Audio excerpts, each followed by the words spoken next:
Voilà. Gloire à Dieu. Amen. Gloire à Dieu. Amen. Oui, toujours gloire à Dieu. Amen. Parce que Dieu est Dieu. Amen. Dieu est lumière. Amen. Dieu est amour. Amen. Amen.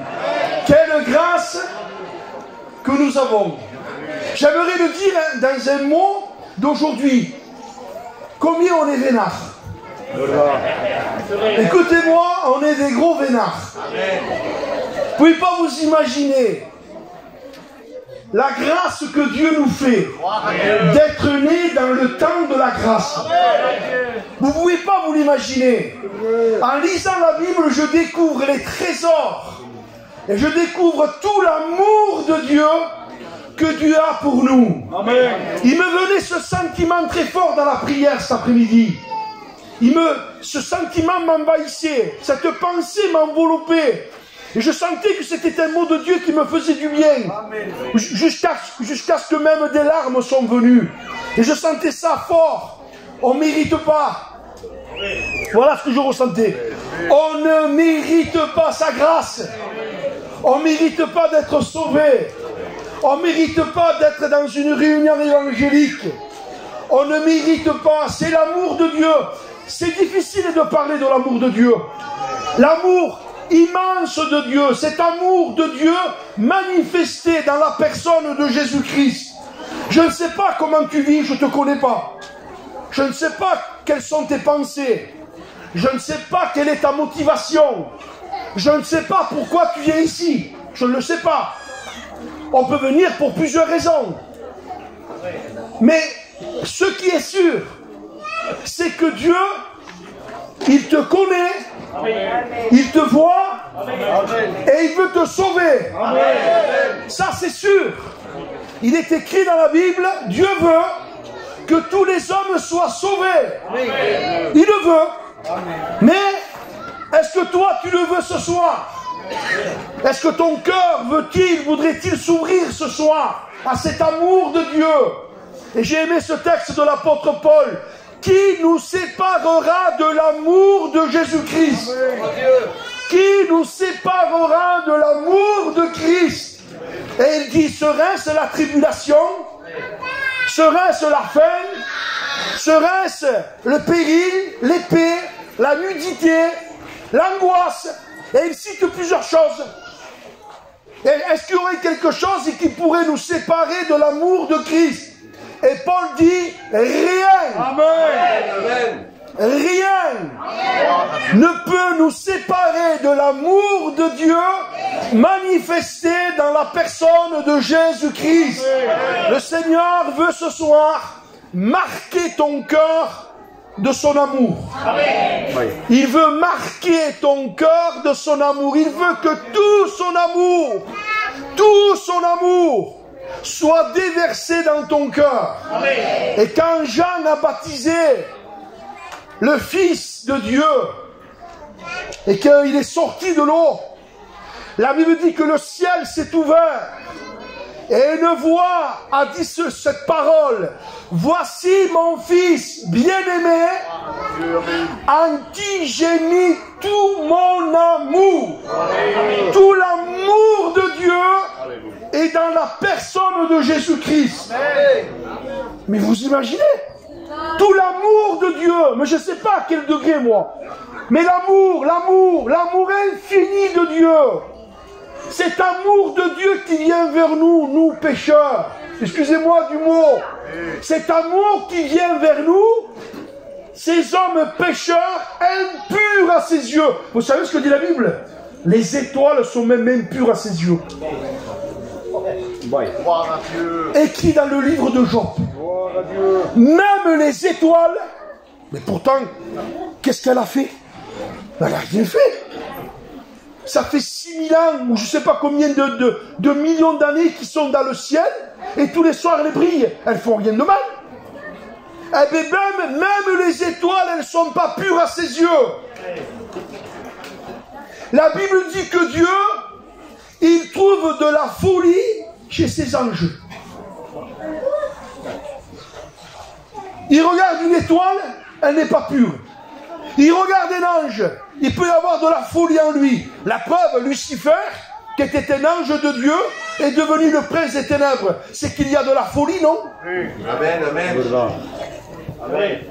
Et tout cet amour de Dieu dans la personne de Jésus-Christ, Dieu a pris tout son amour, l'a mis en Jésus, et Jésus est venu sur la terre.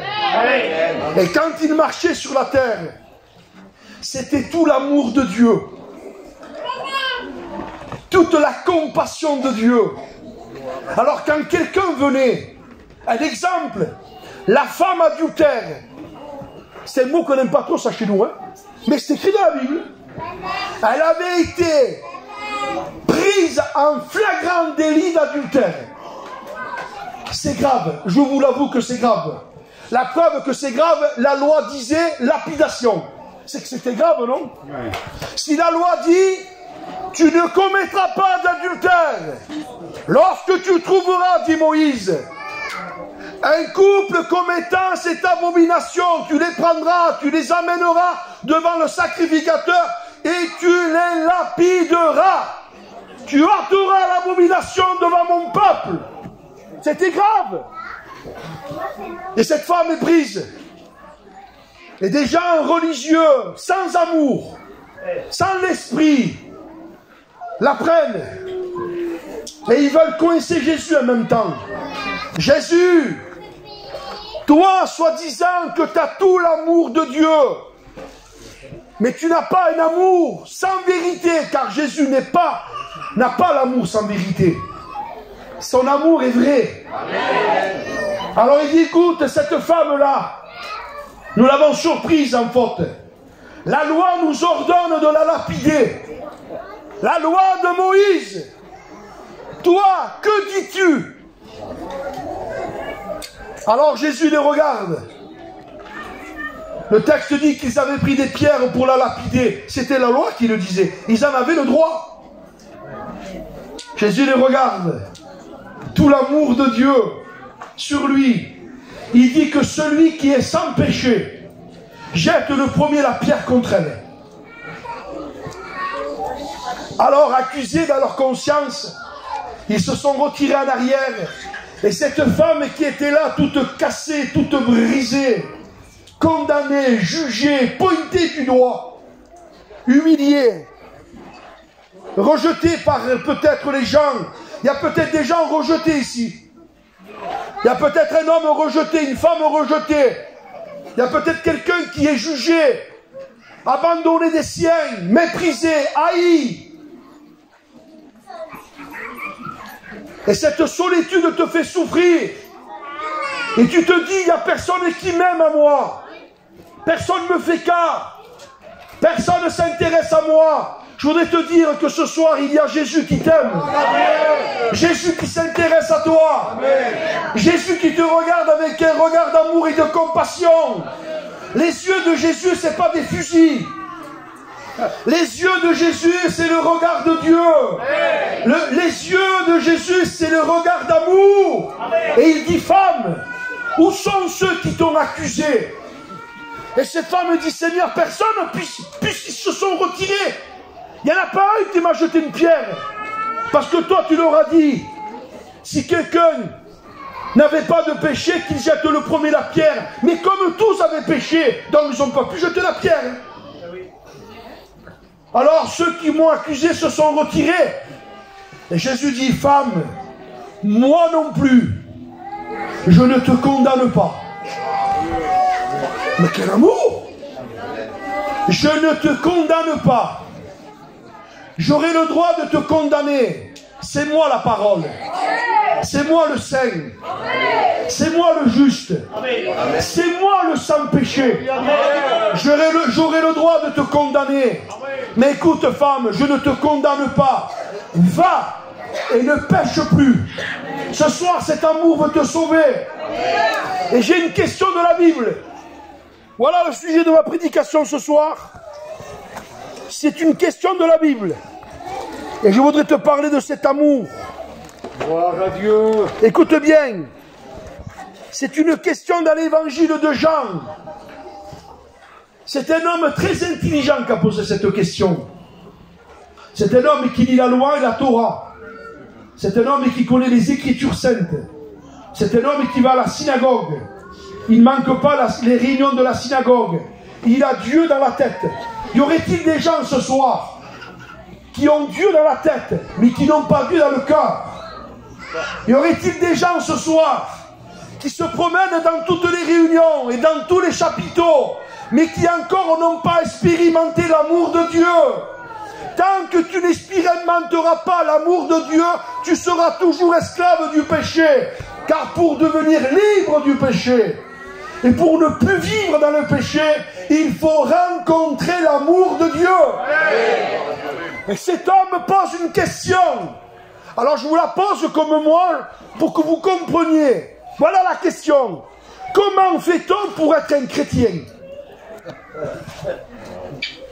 Et je vous la lis comment lui l'a posé. Évangile de Jean, chapitre 3, et verset 9. Comment cela peut-il se faire? C'est la même question. Parce que Jésus était en train de parler comment devenir un chrétien. Comment devenir un homme de Dieu, un homme spirituel. Comment devenir un homme né de nouveau. C'est ça la question. Alors lui il dit, comment on fait pour devenir un chrétien? Est-ce que ça vous intéresse? Est-ce que ça t'intéresse comment on fait pour devenir un chrétien? C'est important de le savoir. Parce que vous le vouliez ou pas, tout marche avec un sens. Comment on fait pour démarrer une voiture? Mets la clé dans le contact. Comment on fait pour avancer? Embraye. Oui. Mais la première. Comment on fait pour avoir du pain? Va au boulanger, mon fils. Comment on fait pour avoir de la viande? Va à la boucherie. Gloire à Dieu. Comment on fait pour avoir un peu froid quand il fait chaud? Mais la clim, voyez, tout a un sens. Comment on fait pour plus avoir soif? Mais ouvre le bouchon et bois. Voyez, c'est une question qui demande une logique. Comment on fait pour que le son du piano sorte? Appuie les touches. Comment on fait pour que le téléphone puisse marcher quand j'appelle quelqu'un? Fais appel. T'es pas dans les appels, t'es dans le répertoire. Tu te trompes. C'est simple, c'est pas plus simple. Et lui, il pose une question. Comment on fait pour être un chrétien? Mais quelle question? Elle est importante, cette question. Amen. Les gens disent, écoute, moi, j'ai pas besoin de poser cette question, pasteur. Moi, je viens à la réunion, mais ça te sauvera pas. Ça te sauve pas. Écoute-moi, si demain je veux rentrer à Montpellier, avoir la clé sur le contact et avoir la voiture allumée avec la clim, ça m'amènera pas à Montpellier si je ne conduis pas. Bon, tant elle est allumée, il y a la clim, il y a tout. Mais il faut que je prenne, il faut que je monte dedans et que je conduise. Vous comprenez ou pas? Et ce soir, c'est la question. Parce que je vais te parler de cet amour manifesté à la croix. Comment fait-on pour être un chrétien? Et Jésus dit à Nicodème, tu es le docteur d'Israël et tu ne sais pas ces choses? Tu ne sais pas ça? Alors Jésus, comme il aime, parce que Dieu nous aime, il ne veut pas qu'on soit dans l'erreur. Il ne veut pas nous laisser dans l'erreur. Il ne veut pas nous laisser dans un système de réunion. Il ne veut pas qu'on devienne un adepte de la réunion. Il veut qu'on devienne un membre du corps de Christ. Il veut qu'on le rencontre. Pour aller au ciel, il faut le rencontrer. Et je te le prouve que toute la bonne dévotion qu'on peut avoir, si on n'a pas un contact avec l'amour de Dieu, on ne peut pas être sauvé. Il y a un homme, il s'appelle Corneille. Il est de Césarée. Il prie. Il fait des aumônes. C'est un homme pieux. Et la Bible nous révèle qu'il n'est pas sauvé. Vous lirez ça dans les Actes des Apôtres au chapitre 10. Il prie continuellement. Il fait des aumônes. Il est pieux. Il craint Dieu.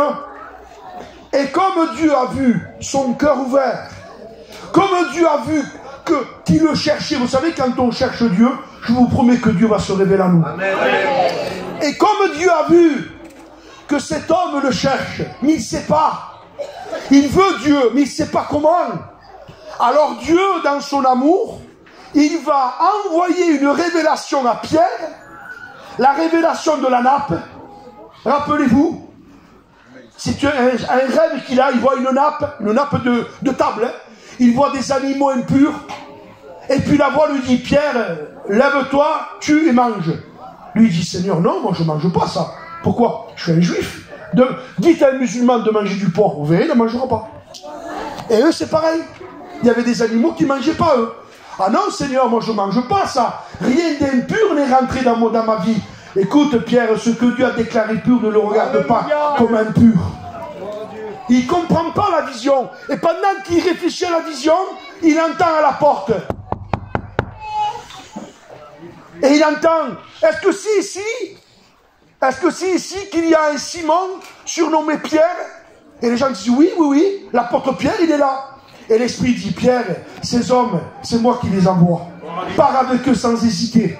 Alors Pierre s'en va, il prend son baluchon et il part avec les 6 hommes avec lui et les gens qui sont envoyés par Corneille. Et il arrive dans la maison de Corneille. Quand il arrive à la maison de Corneille, Corneille c'est un Romain, c'est pas un Juif. Et un Juif ne pouvait pas rentrer dans la maison d'un Romain. C'était impur.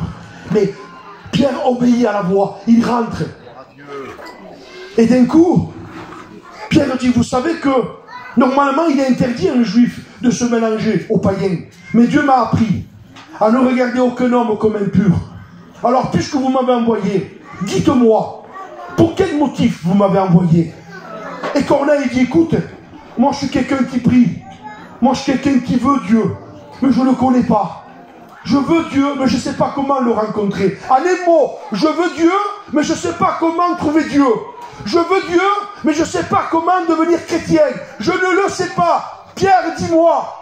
Et Pierre va commencer à ouvrir la bouche et à lui parler de l'évangile, à lui parler de Christ, à lui parler de son amour, Amen. À lui parler que Dieu a oint du Saint-Esprit, Jésus de Nazareth, Amen. Qui allait de lieu en lieu, faisant du bien, Amen. Et guérissant tous ceux qui étaient sous l'empire du diable, Amen. Car Dieu était avec lui, Amen. Car Dieu est avec Jésus, Amen. Dieu est avec Jésus, Amen. Jésus est avec Dieu, Amen. Dieu ne refuse rien à Jésus.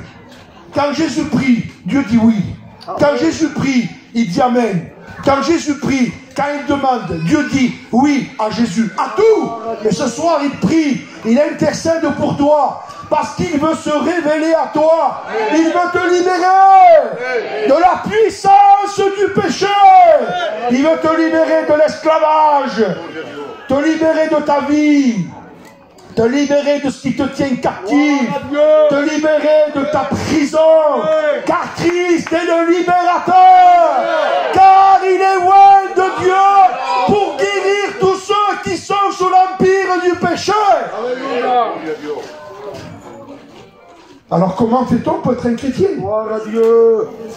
Je vous pose ces questions parce que je voudrais te la poser, je voudrais te donner soif. Est-ce que quelqu'un ce soir voudrait dire à Jésus, comment on fait pour devenir un chrétien? Est-ce que ça t'intéresse?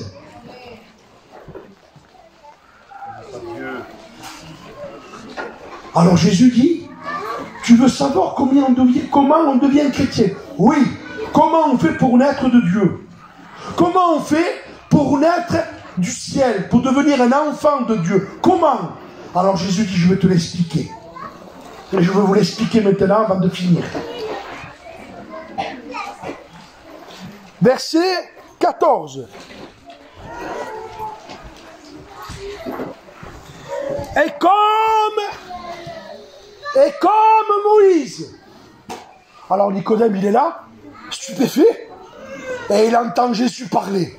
Et Jésus dit, et comme Moïse éleva le serpent dans le désert. Et là, Nicodème, comme il connaît la Torah, il connaît la loi, il connaît les 5 livres de Moïse, il a lu dans les Nombres cette histoire, lui. Toi, tu la connais pas, mais je vais te l'expliquer ce soir. Mais lui, il la connaît. Et là, il comprend que dans le livre des Nombres, il y avait un peuple. Ils étaient 3 millions. Et à un moment donné, ils ont péché. Ils ont désobéi à Dieu. Es-tu convaincu que tu es un pécheur?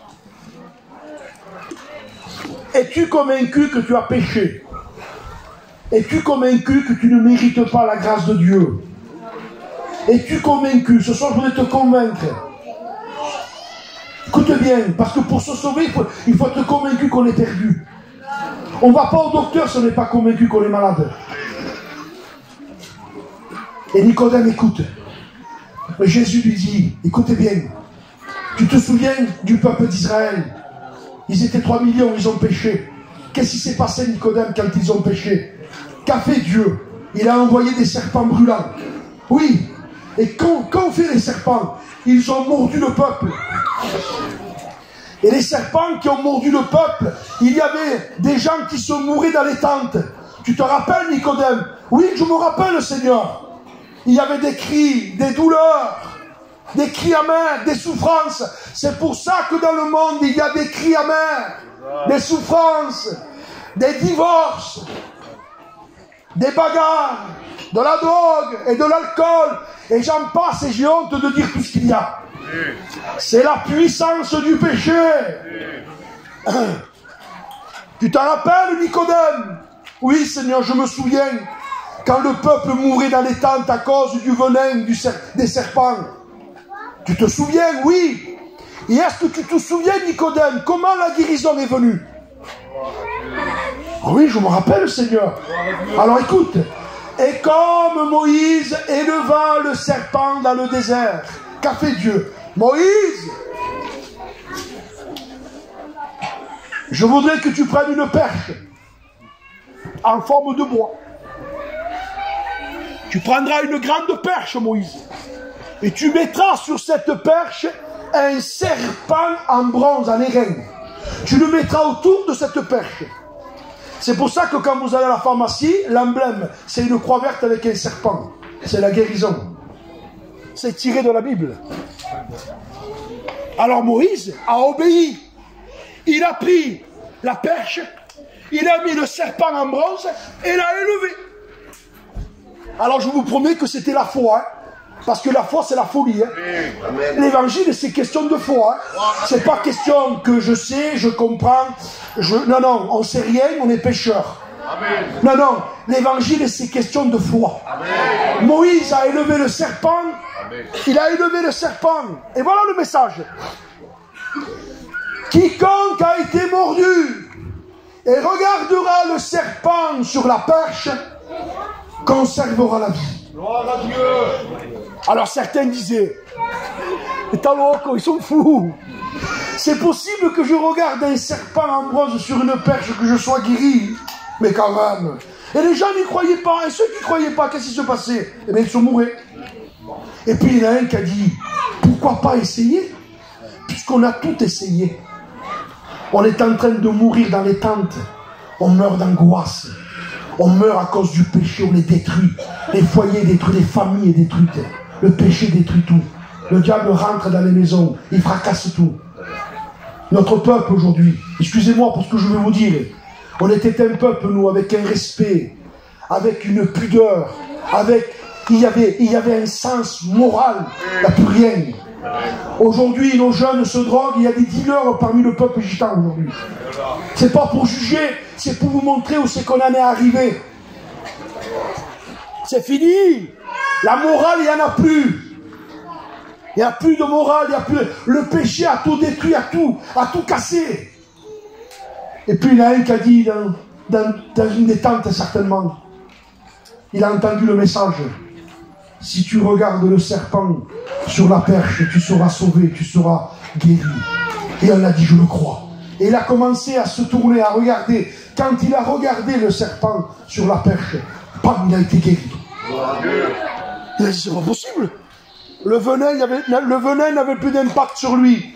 Qu'est-ce qu'il a fait, lui? En soyant guéri, il a été voir sa famille. Écoutez, moi aussi j'étais comme vous. Moi aussi le serpent m'avait mordu. Mais j'ai cru au message de Moïse. J'ai cru que si je regardais le serpent sur la perche, je serais guéri. Je l'ai cru. Faites comme moi. Alors qu'ont fait les autres? Un autre a regardé. Bam! Guéri. Ils ont été sauvés par un regard. Écoutez bien, je vais finir. Comment cela peut-il se faire? Et Jésus dit, comme Moïse éleva le serpent dans le désert, il faut de même que moi, Moïse, je sois crucifié entre ciel et terre. Et quiconque me regardera, il sera sauvé.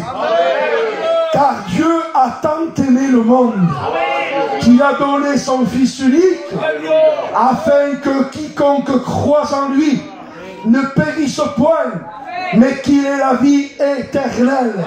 Écoutez ce texte de l'apôtre Paul. Car l'évangile, c'est la puissance de Dieu. Mais il ne finit pas là. S'il aurait arrêté là, ça aurait été merveilleux. Ça veut dire que l'évangile bénirait tous les hommes. Mais c'est pas comme ça. L'évangile, c'est la puissance de Dieu pour le salut de quiconque croit. Ça veut dire que l'évangile devient inefficace quand tu ne crois pas. Pourtant, c'est puissant l'évangile. L'évangile, ça a une puissance. Excusez-moi, je parle de moi. Je suis un ancien sorteur, un ancien gypsy, un sorteur, un homme de boîte de nuit. Excusez-moi, un homme d'alcool. J'en passe. Ma femme, elle est là. Elle pourrait vous raconter mon témoignage. J'étais infernal. Inchangeable. Aucun homme ne pouvait me changer. Tenu, possédé par le monde. Vous savez, on est une famille spéciale, nous, hein. Mon oncle, moi, c'est Manitas de Plata, le frère à ma grand-mère. Il a vendu 93 millions de disques dans le monde. C'est pas mal quand même, hein. Et de l'autre côté, j'ai les Gypsy Kings, qui sont mes cousins aussi. Le père de Nicolas, c'est cousin germain de ma grand-mère, du côté du père. On est une famille de chanteurs, nous. Toute ma famille, c'est des artistes. Et on vit de guitare et de soirée. Allez sortir un homme de la boue. Mais la puissance de l'évangile, car l'évangile, c'est la puissance de Dieu pour le salut de quiconque croit. Et Dieu m'a dit à moi, à travers sa parole, bien sûr, parce que je l'ai dit au fond de moi, sans le savoir, comment on peut être un chrétien, Seigneur? Que c'est beau d'être un chrétien. C'est un rêve de plus mentir, de plus sortir. C'est un rêve de plus fumer, de plus boire, de plus se droguer. C'est un rêve d'être un homme de Dieu pour sa femme et ses enfants. C'est un rêve d'être un modèle pour ses petits. C'est un rêve, Seigneur. C'est un rêve. Je voudrais être un père pour mes enfants, pour mon foyer. Je voudrais plus que la honte soit dans ma vie, parce que quand on vit dans le péché nous apporte la honte. Autrefois, je suis sorti dans mon quartier, il y avait un petit jeune de 18 ans, ou 20 ans, il fumait un joint, quand il m'a vu dans le monde. Le péché, ça apporte la honte. Comment on fait pour être un chrétien, Seigneur? Mais écoute, mon fils, si tu me regardes crucifié, et que tu crois que je suis mort pour toi, et que tu y crois, je te délivre. Seigneur, je n'ai pas compris. Simplement croire, simplement croire. Mais il ne faut pas que je fasse des œuvres, aucune œuvre. Il ne faut pas que je m'améliore, surtout pas. Il ne faut pas que j'essaye de fumer un peu moins. Non, non, fume encore. Il ne faut pas que j'essaye de m'améliorer. Non, non, non. Ne t'améliore pas, ne te change pas. Tu ne peux pas te changer. Tu ne peux pas. Mais comment alors on devient chrétien? Crois à moi. Regarde-moi crucifié pour toi. Quiconque le regardera conservera la vie. Et quand je l'ai vu, parce qu'un jour je l'ai vu, c'était en 1997. Je l'ai vu. Quand je l'ai vu crucifié. Béni soit Dieu. Amen. Laissez-moi finir avec ça. Laissez-moi encore 5 minutes. Il y a un homme. C'est un centenier. Il est dur. Excusez-moi, je prends un mot d'aujourd'hui. Il prend les hommes et les coupe en deux. Il est centenier. Il a 100 hommes qui travaillent avec lui. Il est puissant. C'est lui l'organisateur de toutes les crucifixions à Jérusalem. Il faut qu'il soit méchant, non? C'est le premier bras droit de Pilate. Tous les condamnés à mort, c'est lui qui les crucifie. C'est un homme méchant, dur. Et chaque homme qu'il crucifie, ces hommes sur la croix qui meurent, c'est condamné. Ils maudissent, ils insultent. Mais c'est normal. Tu me crucifies, tu me fais mourir. Je ne connais pas Dieu, je t'insulte. Mais un jour, il va crucifier un homme de 33 ans, appelé Jésus-Christ. Celui-là, il n'insulte personne. Celui-là, il prend des coups dans les mains, il ne dit pas un mot. On lui arrache la barbe. On lui met une couronne d'épines. Il est plein d'amour. Je vous ai dit après, tout l'amour de Dieu est en lui. Quand tu mets quand on lui met une gifle, il tend l'autre. On lui met des coups de poing, il ne dit pas un mot, comme un petit agneau. Plein d'amour, de douceur. Il meurt par amour sur la croix. Parce qu'il n'y a pas 3 millions de personnes qui meurent. L'humanité est condamnée pour passer l'éternité en enfer. Et Jésus ne veut pas envoyer les hommes en enfer. Il est venu fermer les portes de l'enfer pour venir ouvrir les portes du ciel. Il doit mourir crucifié. Il faut qu'il meure. Amen. Il va mourir ensanglanté. Il meurt. Les hommes, lui, excusez-moi, les hommes, pas un mot. Entre ciel et terre, il est en train de mourir. Il meurt asphyxié.